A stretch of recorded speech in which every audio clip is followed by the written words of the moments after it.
ያለሽ አንድ እድል ብቻ ነው። እዚህ ወረቀቱ ላይ መፈረም ብቻ።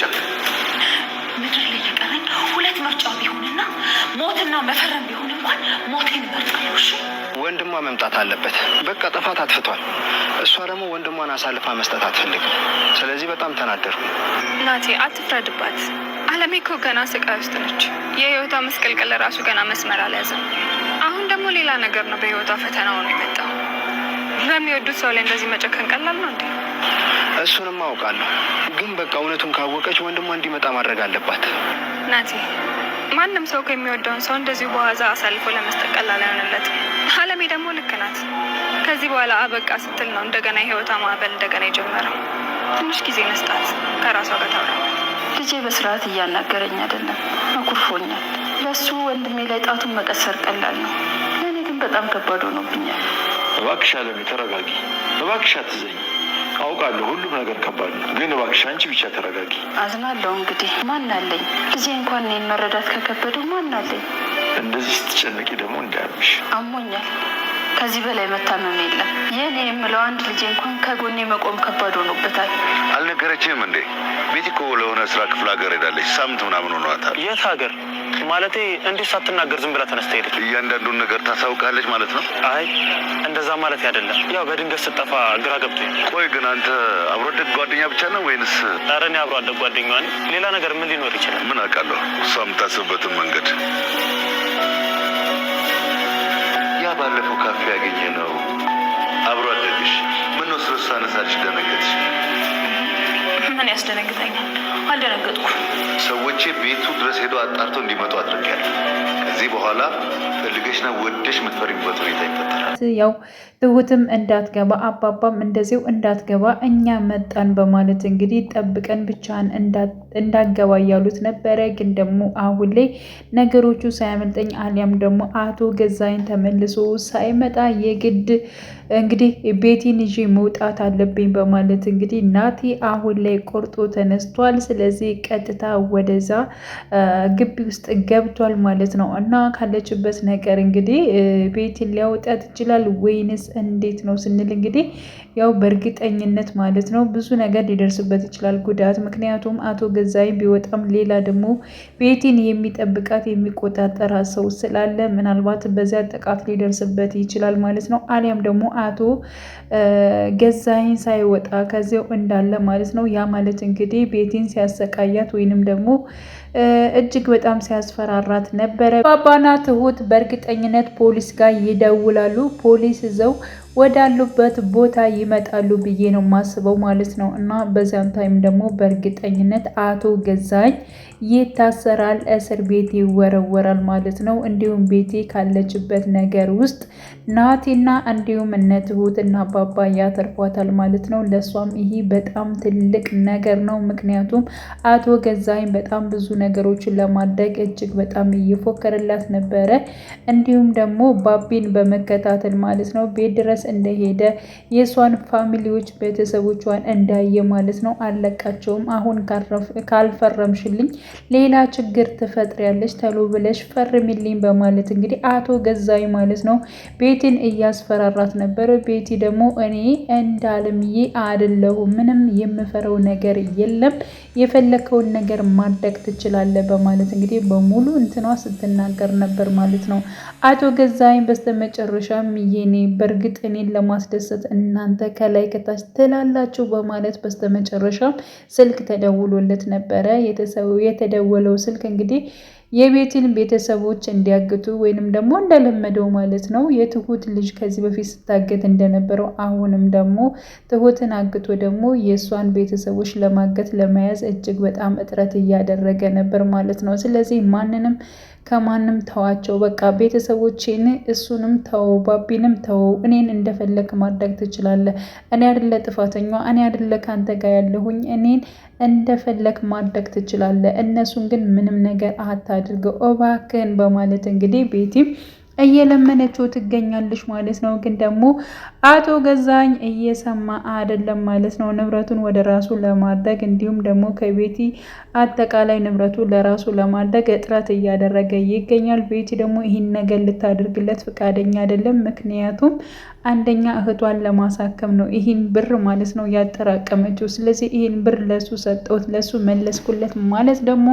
እህቴ ላትታከም ትችላለች የሚለው ነገር ስላላት አሁን ምንም ነገር ቢፈጠር በእርግጠኝነት ራሴን አሳልፌ እሰጣለሁ እንጂ ገንዘቡን አሳልፌ መስጠት አልፈልግም ብላ ወስናለች ማለት ነው።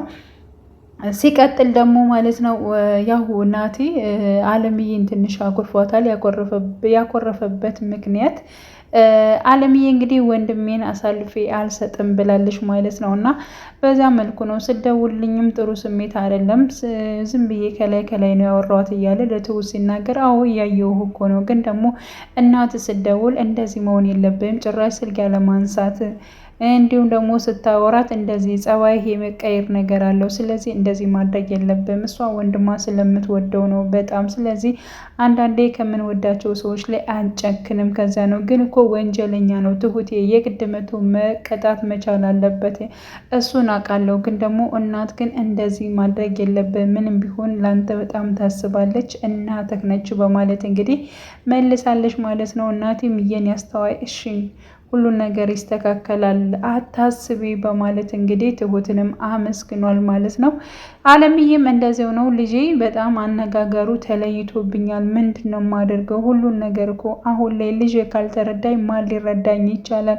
እኔ እኮ በጣም ብዙ ነገሮችን አሳልፍ ያለው ብዙ ስቃዮችንም አሳልፍ ያለው፣ ግን ደግሞ እናቴ እንዴት ነው ለእኔ መረዳት ያቃተው? የገንዛ ልጅ እንኳን ሊረዳኝ አልቻለም፣ በተለይ ናቲ ሊረዳኝ አልቻለም በማለት እንግዲህ ለአባባም ተናግራለች ማለት ነው። አባባ ምንድን ነው የተፈጠረው በማለት ጠይቋት ነበር። ያው ስለ ወንድሟ ጉዳይ እንደሆነ አሳልፋ መስጠት እንደማትፈልግ፣ በዚህ ጉዳይ ደግሞ የራሱ ናቲ እጅጉን ቅር እንዳለው ነው እንግዲህ ለአባባ የተናገረችው። አባባም ችግር የለውም ናቲን እኔ ያወራዋለሁ፣ አንቺ ብዙ አትጨናነቂ፣ ያው እንግዲህ ያምሻል በማለት እንግዲህ ለእሷ ሲያስብላት ነበር።